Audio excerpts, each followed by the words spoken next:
Mesdames et messieurs, bonsoir. Merci d'avoir choisi RTI 1 à la une de ce 20h.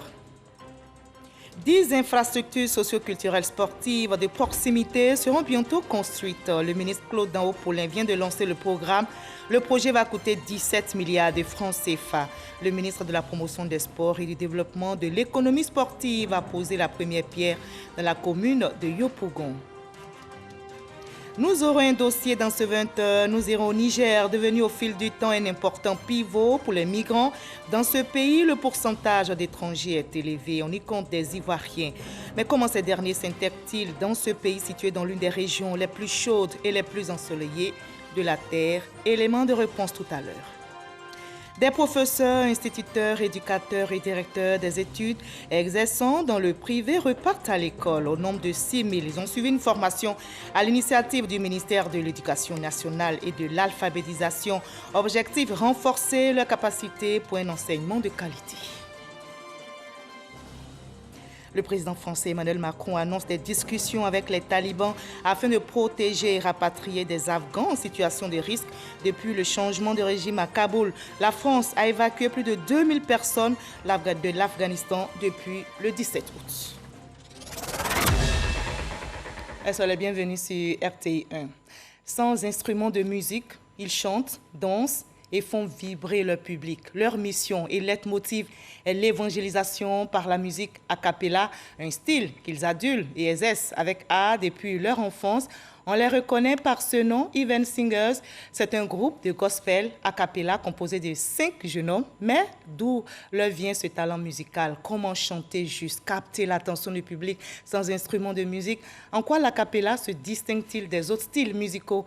Pour la page culture, nous avons invité Tori Oswald, membre du groupe Even Singers. Bonsoir Tori Oswald. Bonsoir. Alors ce soir, on va parler a cappella. Oui. Et c'est un art que vous exercez, un art qui s'exerce sans instrument de musique. Dites-nous comment est-ce possible.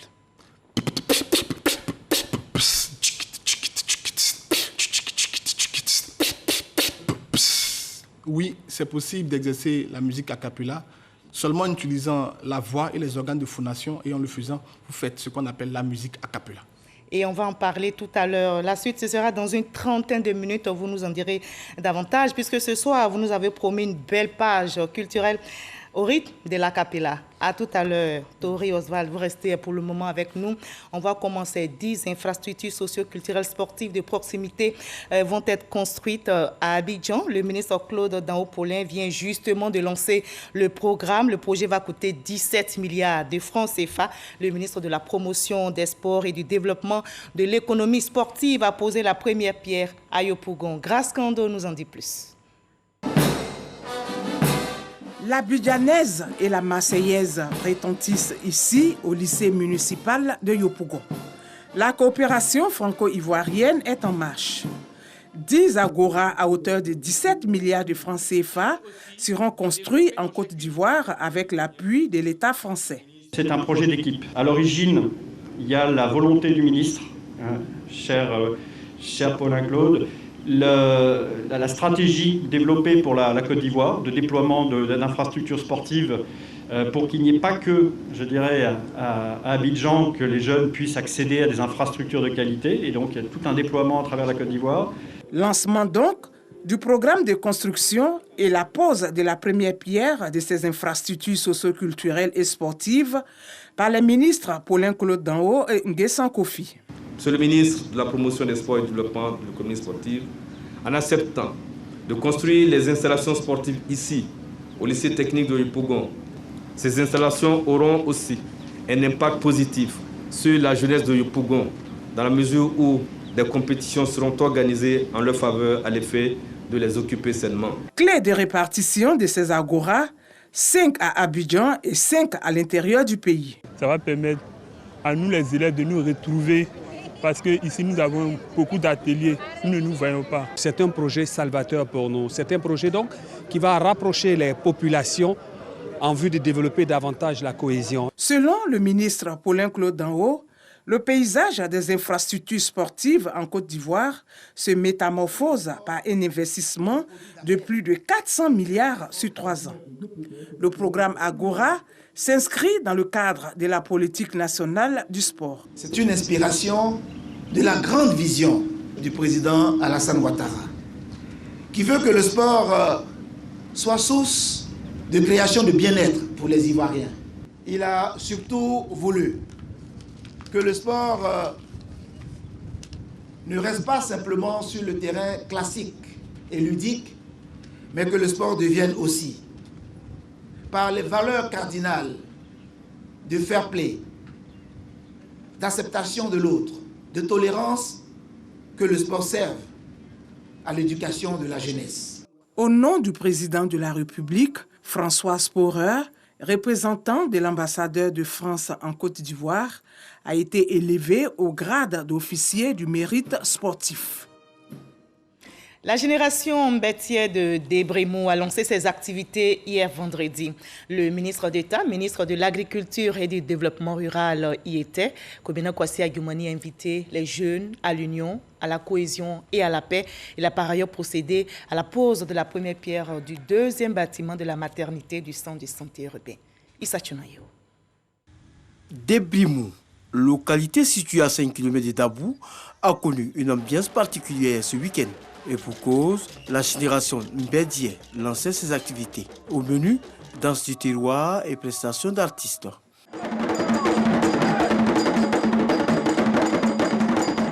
L'occasion a été donnée au président du comité d'organisation, porte-parole de la génération, d'égrener quelques actions menées dans le village. Accompagné d'une forte délégation du Gontougou, le ministre d'État, ministre de l'Agriculture et du Développement rural, Kwasi Kobena Adjoumani, patron de la cérémonie, a rendu hommage à Vincent Louès Oble, cadre et acteur de développement de Débrémou, avant d'exhorter les jeunes à cultiver la paix et la cohésion. Nous saluons l'ambiance mobilisatrice des populations et leur souhait d'aller à la paix.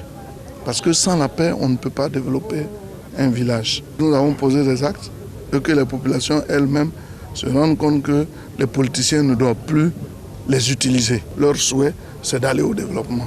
Continuer avec le président Alassane Ouattara. Le ministre d'État Kwasi Kobena Adjoumani a mis à profit sa présence à Débrémou pour poser la première pierre du deuxième bâtiment de la maternité du centre de santé urbain. Nous avons posé la première pierre du pavillon de l'hôpital de Débrémou.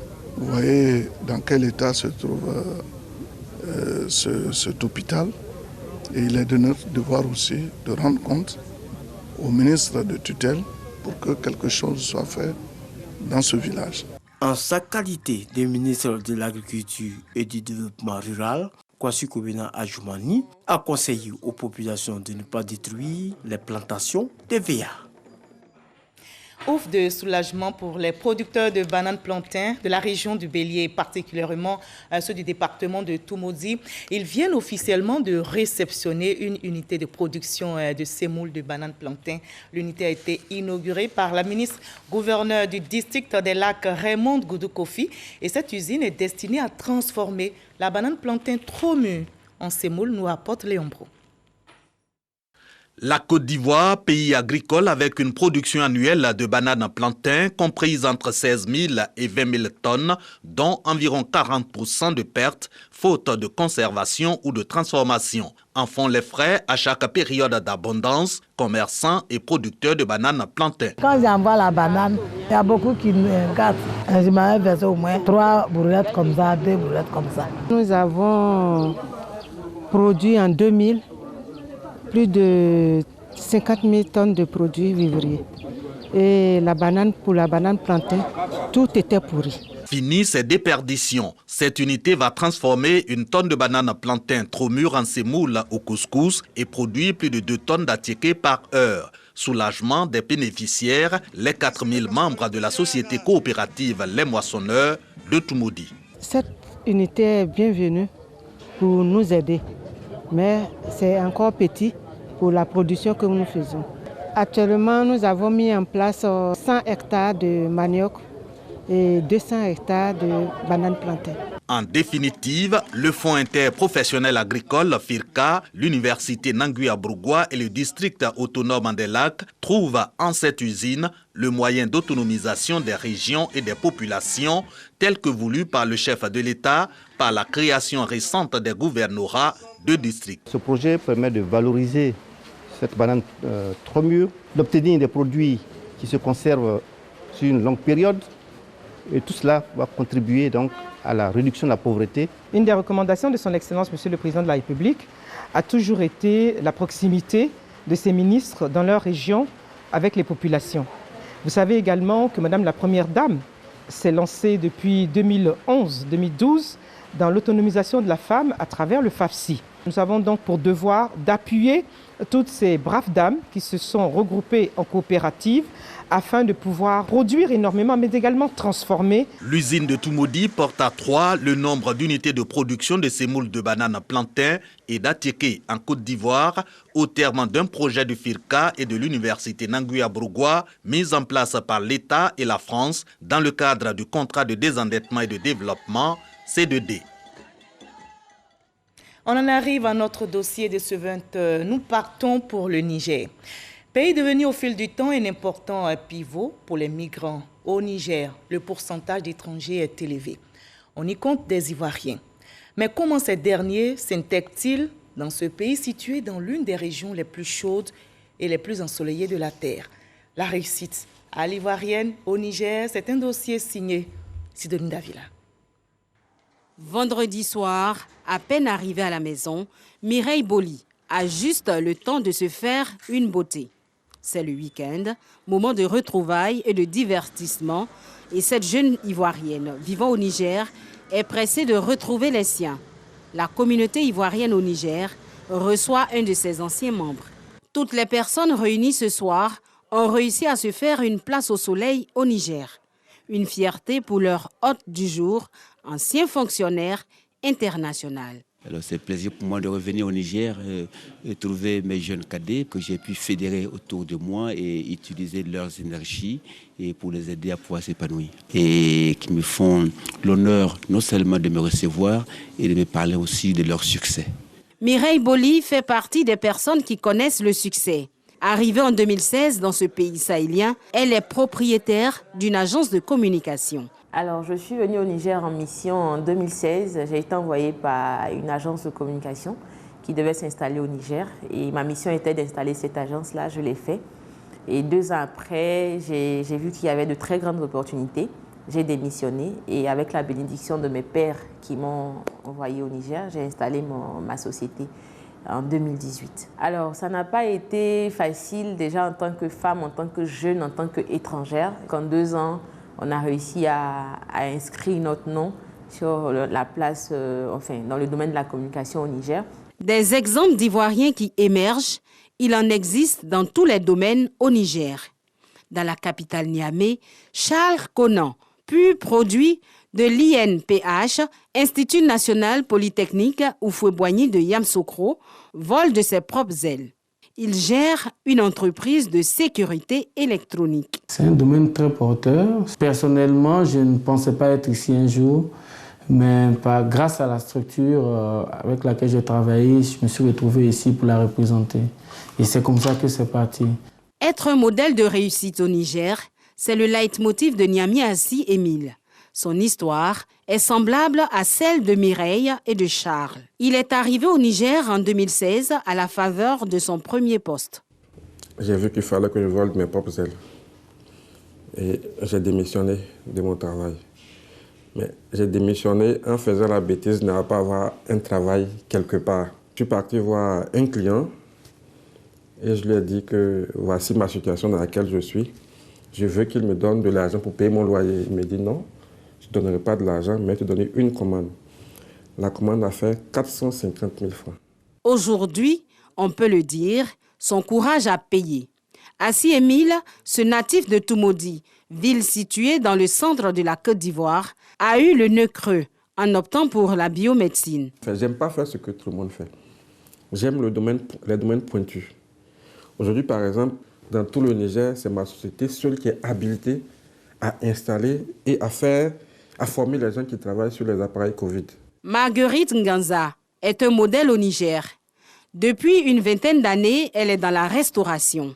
Sa spécialité, la cuisine ivoirienne, très prisée dans le pays. Je n'ai pas décidé toute seule. En fait, j'étais avec mon mari qui était un expatrié, qui était en poste ici. On avait l'habitude de recevoir les gens et quand on a commencé à créer le restaurant, petit à petit, les gens se sont intéressés à la cuisine ivoirienne. Les gens aiment la cuisine ivoirienne et on se rend compte qu'il y a beaucoup de Nigériens qui ont étudié en Côte d'Ivoire. Donc, par nostalgie, petit à petit, les gens cherchaient par-ci, par-là. Les gens m'ont découvert et puis c'est comme ça, petit à petit, l'affaire a commencé à grandir. Mireille, Charles, Émile, Marguerite, 4 Ivoiriens, 4 modèles de réussite, savourent leur succès et se rappellent encore les a priori du départ. En fait, les images qu'on avait en général, c'était des images de famine. Ce sont ces images qu'on avait, surtout à l'époque.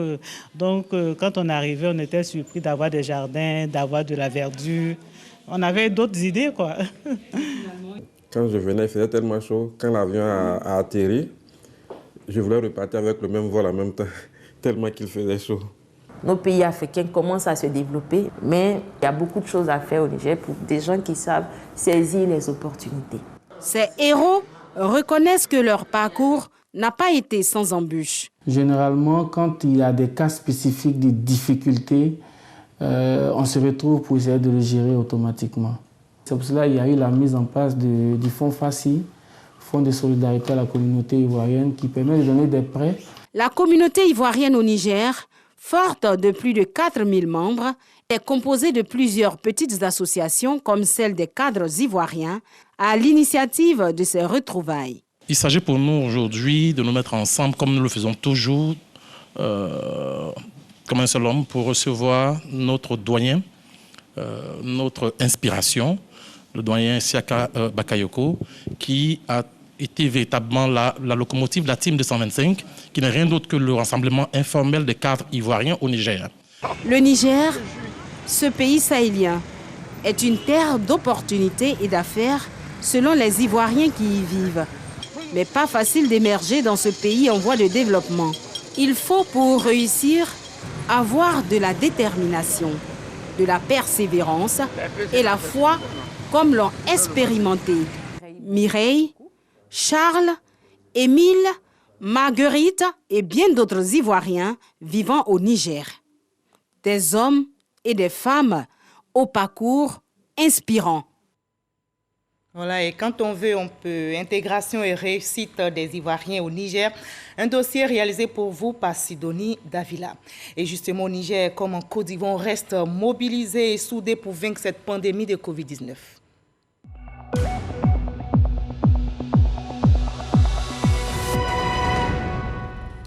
La sensibilisation contre le coronavirus se renforce dans notre pays. Le syndicat libre des agents de la Caisse nationale des prévoyances sociales a entamé une tournée dans ces différentes structures.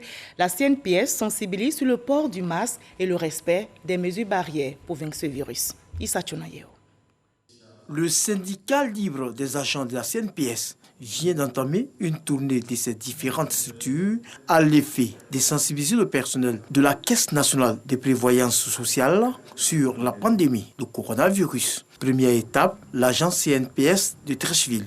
Avec la crise sanitaire Covid-19, il fallait vraiment prendre les taureaux par les cornes et sillonner toutes nos structures déconcentrées pour faire passer le message. Des agents de la CNPS saluent l'initiative. C'est une très belle initiative. Les syndicats étant des forces dans des entreprises, déjà sensibiliser les travailleurs avec tout ce qu'on constate avec la maladie à coronavirus aujourd'hui, sensibiliser les gens au port du masque, au lavage des mains. Je pense que c'est une très belle initiative. Ça permet donc de maintenir les travailleurs dans un climat quand même sain et puis permettre quand même de réaliser une partie de leur prérogative qui est de protéger les travailleurs. Cette tournée entamée par le syndicat libre des agents de la CNPS va durer une semaine. Des professeurs, instituteurs, éducateurs et directeurs des études exerçant dans le privé repartent à l'école. Au nombre de 6 000, ils ont suivi une formation à l'initiative du ministère de l'Éducation nationale et de l'alphabétisation. L'objectif est de renforcer leurs capacités pour un enseignement de qualité. Serge Collier.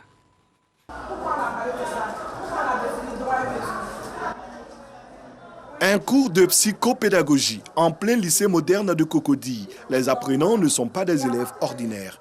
Ils sont enseignants du préscolaire et du primaire. La psychopédagogie, c'est une nouvelle discipline pour eux. Voilà, ils n'ont pas l'habitude de cette discipline-là. Ils étaient habitués au français, mathématiques et autres. Mais la psychopédagogie est une discipline qui a vraiment attiré leur attention. Ce sont au total 6 173 maîtres d'école, professeurs, éducateurs et directeurs des études des établissements privés qui ont vu leurs capacités renforcées à quelques semaines de la rentrée scolaire. Cette formation m'a apporté un plus parce que je pense bien que le métier d'éducateur est un métier très important, d'où il faut maîtriser les contours avant de s'y engager. C'est un acquis vraiment qu'on ne peut pas discuter, donc on encourage nos collègues qui n'ont pas pu obtenir ces autorisations de venir s'inscrire afin de renforcer leurs capacités. L'initiative du ministère de l'Éducation nationale et de l'alphabétisation est à sa 11e session. Elle concerne 8 directions, principalement celles en charge des établissements privés et de la formation continue. Il s'agit pour le gouvernement de maximiser la qualité de l'enseignement en Côte d'Ivoire. Les acteurs du privé n'ont pas bénéficié de formation comme les acteurs du public, qui sont formés à l'ENS, qui sont formés à l'IPNET. Ils n'ont pas reçu de formation pédagogique et nous nous sommes dit qu'il fallait absolument qu'on leur donne un minimum de formation, quitte à eux après à compléter cette formation par différents moyens. C'est vrai que c'est 10 jours et que ce n'est pas suffisant, mais rien n'est suffisant en termes d'enseignement. Mais nous leur donnons l'essentiel en des petites couches pour leur permettre, une fois sur le terrain, de travailler à améliorer eux-mêmes. Ça s'appelle l'auto-formation tutorée. En plus d'Abidjan, la formation s'est déroulée dans les villes de Bouaké, Yamoussoukro, Daloa et Korogo. On ne finit donc jamais d'apprendre. Le représentant diplomatique de la République de la Tunisie en Côte d'Ivoire est en fin de mission après 5 ans d'exercice. Avant son départ d'Abidjan, le gouvernement ivoirien lui a offert un dîner d'adieu dans les locaux du ministère d'État, ministère des Affaires étrangères, de l'intégration africaine et de la diaspora. La coopération entre les deux pays a été évoquée. Laure Goretti, Abou Sanogo. Un toast en l'honneur de Mohamed Laoufel Labidi, représentant diplomatique de la Tunisie en Côte d'Ivoire, acteur du renforcement des liens de coopération entre la Côte d'Ivoire et son pays. Le diplomate est en fin de mission après 5 ans. La cérémonie tenue à mon honneur aujourd'hui constitue une occasion solennelle pour dire au revoir à la Côte d'Ivoire et à son peuple vaillant, ainsi qu'à tous mes amis ivoiriens et ivoiriennes. La Tunisie et la Côte d'Ivoire développent ensemble une coopération des plus dynamiques et des plus diversifiés, et ce depuis l'établissement de leurs relations diplomatiques en 1965. Mohamed Laoufel Labidi a été fait commandeur dans l'ordre national de Côte d'Ivoire. Le ministre délégué auprès du ministre d'État, ministre des Affaires étrangères et de l'intégration africaine Alcide Djedje, a traduit la reconnaissance de l'État ivoirien aux diplomates tunisiens pour avoir travaillé au raffermissement des liens de coopération entre leurs deux pays. Toutes ces qualités que vous avez, monsieur l'ambassadeur, que vous avez su mettre au service des relations entre la Côte d'Ivoire et la Tunisie, ils se distinguent par leur qualité exceptionnelle et par les liens historiques et étroits qui unissent nos deux peuples et qui tirent leur source du leadership de nos anciens présidents respectifs, à savoir son Excellence Félix Houphouët-Boigny et Habib Bourguiba. À ce jour, ces liens demeurent plus que jamais solides, dynamiques et féconds, sous l'impulsion de nos chefs d'État actuels, que sont leurs excellences M. Alassane Ouattara et Kais Saïed. Les relations diplomatiques entre les deux pays ont débuté depuis 1965. La Côte d'Ivoire compte plus de 150 entreprises tunisiennes et près de 2000 ressortissants à ce jour. Et hors de la Côte d'Ivoire, le président français Emmanuel Macron annonce des discussions avec les talibans afin de protéger, de rapatrier des Afghans en situation de risque depuis le changement de régime à Kaboul. La France a évacué plus de 2000 personnes d'Afghanistan depuis le 17 août. Le gouvernement français compte sur l'aide du Qatar qui, grâce à ses bonnes relations avec les talibans, a la possibilité d'aménager des opérations de ponts aériens ou de réouverture de certaines lignes. Et nous sommes samedi, place à l'instant culture de ce 20h.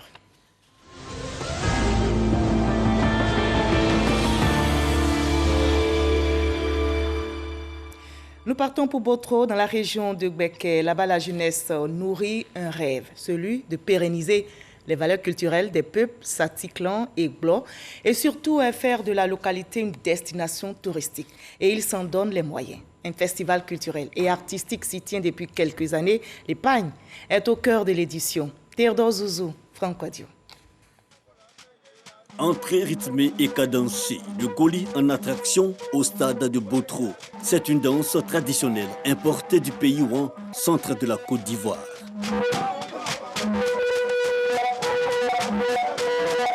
Nous sommes à la 3e édition du Festival international de la culture et des arts de Botro FICAB, une activité de promotion des valeurs culturelles et touristiques du département de Botro. Les Baoulés, dans l'ancien temps, étaient des hommes valeureux et ils ont gardé cette tradition jusqu'à aujourd'hui. Et tout cela tend à se perdre.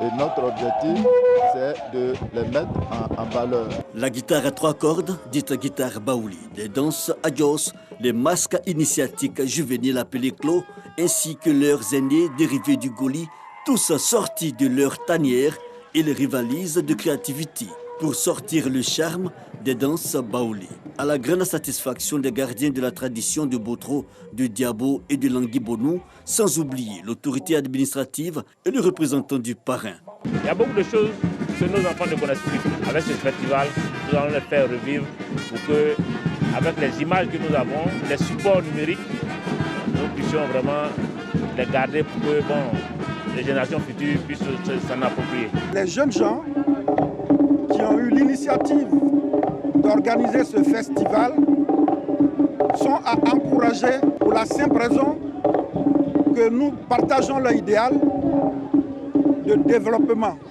à partir de la promotion de la culture et des arts de notre région. La joie, les rencontres et le partage, et encore bien plus, la cohésion sociale et la réconciliation entre tous les enfants de Botro, entre tous les Ivoiriens et tous ceux qui vivent ici, dans le département de Botro. La beauté féminine, le vestimentaire et l'artisanat des cantons Satiklan et Glo n'ont pas été oubliés. L'innovation majeure demeure la sensibilisation à l'épargne. La Banque du Trésor reste méconnue des populations. Cette banque-là est là pour se faire connaître par la population, dire aux populations qu'elles ont la possibilité, comme dans les autres banques, de venir épargner. C'est vraiment un moyen de pouvoir vraiment se rapprocher de cette clientèle-là, se rapprocher de ces prospects-là, pour leur fournir vraiment toutes les informations qu'il faut. Le Festival international de la culture et des arts de Botro se veut le creuset de la cohésion sociale. Il compte pérenniser les valeurs culturelles et faire de Botro une attraction touristique. L'ambassade de Suisse en Côte d'Ivoire organise le festival de films Ivoiro-Suisse à l'occasion des 60 ans de coopération. Ces soirées ont lieu dans les jardins de l'ambassade de Suisse à Cocody, favoriser les échanges culturels entre les deux pays. L'objectif visé, nous rapporte Alec Lavry et Franck Adio. La Nuit des Rois du réalisateur franco-ivoirien Philippe Lacotte ouvre la première édition du festival de films Ivoiro-Suisse. Durant 4 jours, le public visionnera les meilleures œuvres cinématographiques des deux pays. En première ligne, la ministre de la Culture ivoirienne et l'ambassadeur de Suisse. La relation actuelle est excellente. Elle a toujours été de coopération, d'amitié, de dialogue depuis 60 ans. Elle est marquée essentiellement par les échanges économiques, scientifiques, justement aussi culturels, raison pour laquelle on a fait un événement dans le domaine de la culture. Il y a eu d'autres événements dans le cadre économique qui ont marqué ces 60 ans cette année. Le festival de films ivoiro-suisse témoigne du rapprochement des cultures ivoiriennes et suisses. Pour Arlette Badou Nguessan, ce festival est un exemple de coopération à encourager. Excellence, je voudrais vous faire mes meilleurs compliments et vous traduire toute ma reconnaissance pour cette noble initiative qui promeut le 7e art ivoirien. Je formule le vœu d'une collaboration culturelle plus accentuée entre nos deux pays. Au total, 6 films seront projetés lors de ces soirées, dont Bal Poussière de Henri Duparc et Ma vie de courgette du réalisateur suisse Claude Barras. Et on en arrive à l'entretien avec notre invité de la page culture. On évoque l'acapella ce soir avec l'un des membres du groupe Even Singers. Alors, Tori Oswald est avec nous. Bonsoir. Bonsoir. Je vous retrouve avec plaisir. Vous êtes un groupe de 5 jeunes et passionnés d'un art musical, l'acapella, que vous exercez depuis votre enfance. Alors, la musique, quand on regarde, vous a réunis avec vos amis. Vous aviez quel âge à l'époque? Nous avions entre, on va dire, Even Singers, c'est une histoire qui débute depuis l'enfance. Des personnes qui se côtoient, qui vivent dans le même quartier, les parents qui se connaissent, et on va dire depuis l'enfance. Depuis l'enfance, quel âge? Il y en a d'autres qui ont, je vais dire, 4 ans, 5 ans. 4 ans, 5 ans. Parce qu'il y en a d'autres qui sont des frères de sang dans le groupe. Dans le groupe? Oui. D'accord. Alors l'enfance, on sait, c'est l'innocence, c'est la phase de l'apprentissage de la vie qui est rythmée, entre autres, par les jeux. Alors dites-nous, comment on arrive à former un groupe musical, l'acapella, que j'imagine n'est pas facile à exercer. Vous avez dit que c'était depuis 4 ans, 5 ans peut-être pour d'autres? Pour d'autres, 5 ans. Alors comment on arrive à cet âge-là à former un groupe musical? On arrive à cet âge à former un groupe musical parce que nous sommes bercés par les chants chrétiens, nous sommes d'inspiration et d'origine chrétienne. Donc le groupe fait dans la musique, mais c'est surtout à l'occasion d'un concours de chant chrétien que le déclic naît. À la vue d'un groupe nommé Freedom Singers, nous sommes émerveillés par leurs prestations. Donc là, nous disons, waouh, il faut travailler. Et à cet instant précis-là, nous nous mettons maintenant à apprendre. Et ça nous prend beaucoup d'années, de 2002 à maintenant 19 ans. 19 ans, vous avez presque grandi ensemble. Oui. Mais il y avait des adultes qui vous soutenaient, qui vous accompagnaient, qui vous aidaient? Oui. Parce qu'à 4 ans quand même, hein? Oui. Nos parents, nos autorités ecclésiastiques, nos amis, nos proches, vraiment nous encourageaient dans ce. Justement. Alors, vous exercez, vous promouvez l'acapella qui emballe forcément. Nous rapporte Issa Tunayo. On va regarder ensemble ce reportage et puis on en reparle. Even Singers, ou les chanteurs du paradis, est un groupe gospel composé de 5 jeunes hommes. Son style musical, l'acapella, qui met un point d'honneur à la valorisation de la diversité des rythmes et instruments africains par le seul moyen de la voix.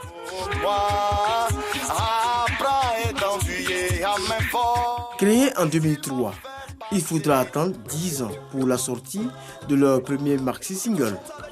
Mais c'est en 2015 que Noël Lebé, Hervé Dei, David Lolo, Jonathan Ouraga et Oswald Touri réalisent leur tout premier album de 8 titres en a cappella intitulé Special Thanks.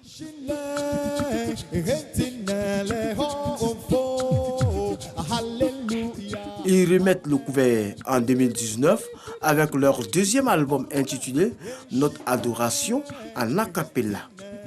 Une œuvre de 27 minutes non-stop d'adoration, de prière et de louange. En mai dernier, Even Singers organisait le premier festival de gospel a cappella d'Afrique dénommé AGAF. La voix, ce puissant instrument avant trouve enfin sa voix.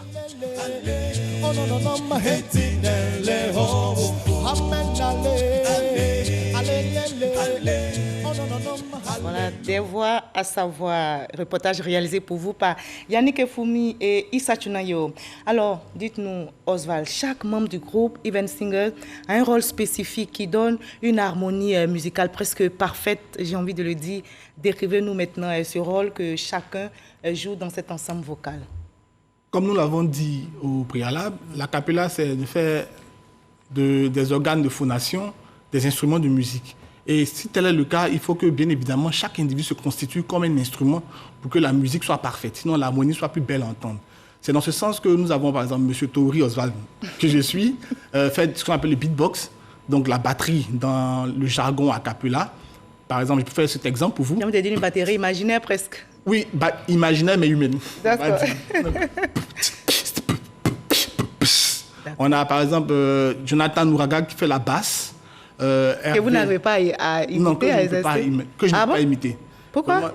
C'est ce qui fait, je vais dire, le piment chez Even Singers, c'est que les membres sont tellement interdépendants qu'ils sont incapables de faire ce que les autres font. Par exemple, lorsque un d'entre nous manque, nous sommes incapables de prester. Donc vous faites la batterie, la batterie, Jonathan la basse, Noé la flûte africaine et la guitare, Hervé les tambours et David Lolo Eric il fait les claps ou la castagnette. Et vous êtes interdépendants, ça c'est très bien, ça veut dire que le groupe va rester soudé. Alors quels sont les messages que vous véhiculez essentiellement dans vos chansons? Dans nos chansons, nous véhiculons le message de l'Évangile, donc le Seigneur, Dieu, le rapport à Dieu, de l'homme à Dieu, les bonnes conduites, parce que les mœurs sont de plus en plus dénaturées, donc il faut revenir à l'essentiel. Mais ce que nous faisons de plus particulier en a cappella, c'est que nous revenons aux fondamentaux de la musique, c'est-à-dire ramener l'art dans sa fonction éducationnelle et existentielle, parce qu'il ne faudrait pas que la musique serve seulement à se divertir, mais il faudrait qu'elle éduque également. D'accord. Et vous avez une cible particulière, les jeunes, les femmes, les chrétiens ou tout le monde? Notre cible, on va dire, c'est tout le monde. C'est tout le monde. Mais comme nous sommes jeunes, nous axons également sur les jeunes. C'est très bien. C'est l'avenir de demain. Et justement, vous êtes jeune. Dites-nous, avec vos amis, qu'est-ce que cet art vous a apporté depuis l'enfance?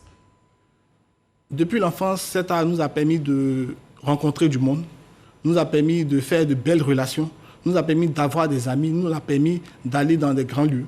Que nous sommes, je dis, pour l'activité artistique est très importante. Avec cet art, nous arrivons à évangéliser, à annoncer. Et surtout à vous prendre en charge. Pour ajouter cela, ce n'est pas un secret. Et justement, on va parler des secrets. Y a-t-il des secrets à percer pour être de bons chanteurs et de bons musiciens sans instruments, je précise, comme vous? Il n'y a pas de secret. Il n'y a pas de secret. Parce que tout le monde est amené à faire... Moi, je ne vais pas jouer la cappella, donc je veux connaître... Je suis sûr que vous pouvez le faire. Ah bon? Oui, vous pouvez le faire si vous donnez le temps d'apprendre. Mais le seul secret que nous devons donner, c'est que comme la musique, elle est divine, elle est de Dieu, il faut se rapprocher d'abord de Dieu et puis ensuite développer le talent que Dieu met en nous par les apprentissages, des répétitions et des exercices continuels. D'accord. Alors, vous venez d'organiser un festival, on l'a entendu dans le reportage d'Issa Chunanyeo et Foumi, un festival dédié à la cappella. Quelle impression avez-vous justement de cet art en Côte d'Ivoire? Est-il assez promu? Malheureusement, ce que nous pouvons dire de la cappella en Côte d'Ivoire, c'est qu'il n'est pas assez promu, il n'est pas connu. C'est la raison pour laquelle nous avons bien voulu organiser le African Gospel Acapella Festival dénommé AGAF 2021 pour montrer aux yeux des Ivoiriens et de l'Afrique que l'acapella est un art méconnu, certes, mais avec de grandes potentialités. Parce que l'être humain n'est certainement pas dédié à produire des sons comme un instrument, mais avec l'acapella, on y arrive. C'est là la particularité. D'accord. Alors, Even Singers reste solide et soudé. Qu'est-ce qui fait votre particularité? Ce qui fait notre particularité, on va dire, en tant que groupe a cappella africain, c'est surtout la rythmicité africaine que nous mettons en avant. Parce que la musique européenne, elle est essentiellement mélodique, mais celle africaine est à dominance rythmique et cadencée. Donc, nous nous mettons dans ce cas de figure. Pourquoi? Parce qu'il faudrait bien évidemment que la musique que nous produisons pour notre population soit consommée par la population. Donc, nous ne voulons pas que notre musique, je dirais, soit une musique dédiée à une élite particulière, non. Donc, à l'est, à l'ouest, au sud, au nord, on se retrouve au niveau des Even Singers. Alors, je vais demander aux autres membres du groupe, ils sont avec nous dans ce studio, ils vont nous rejoindre sur ce plateau, mais de façon particulière. Ils ont une façon particulière de faire leur entrée sur scène. Et ce soir, voilà, on va les accueillir, Even Singers. Les autres membres du groupe.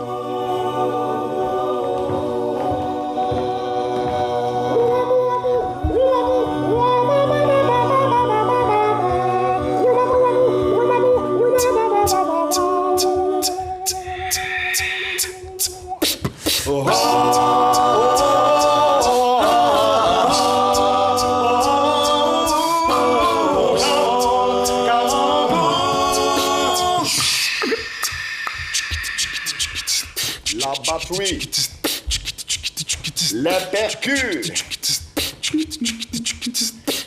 la cascagnette, la basse, la flûte africaine.